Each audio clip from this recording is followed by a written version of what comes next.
મહાદેવ, જય માતાજી. કેમ છો બધા? મજામાં ને? તો આપણે અત્યારે બનાવવાના છે ગુલાબના સાબુ. અને ગુલાબના સાબુ બનાવવા માટે આપણે તમે જોવો છો આપણે ગુલાબ લઈ લીધા છે. અને ગુલાબ એ પણ આપણે દેશી ગુલાબ લઈ લીધા છે. અને આપણે દેશી ગુલાબનો ઉપયોગ કરીએ છીએ સાબુ બનાવવામાં, કેમ કે એની સ્મેલ પણ સરસ આવે છે.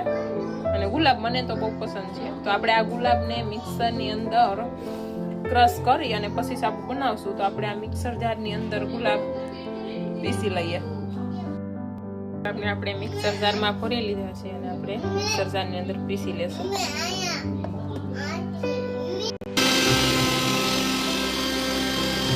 પીસાઈ અને રેડી થઈ ગયા છે. તો એમાં આપણે એડ કરશું ગુલાબ જળ પણ એડ કરીએ છીએ.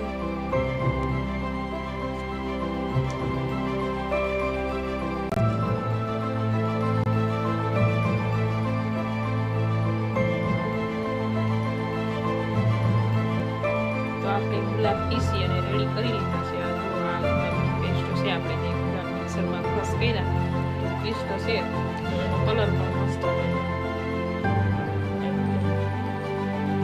કલર આવી ગયો છે. અને આ ગુલાબની પેસ્ટ આપણે રેડી કરી દીધી છે અને આપણે સૂપ બનાવવામાં આવે આ પેસ્ટને ઉપયોગમાં લઈશું.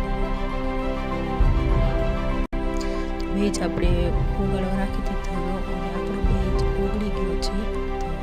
આપણે ગુલાબની પેસ્ટ એડ કરી દઈએ અને બરાબર મિક્સ કરી આપણે ગુલાબની પેસ્ટ અંદર મિક્સ કરી દઈએ. તો આપણે ગુલાબની સાબુ રેડી કરીએ છીએ.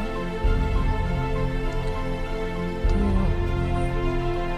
નેચરલ કેમિકલ ફ્રી ગુલાબના સૂપ આપણે રેડી થઈ ગયા છે.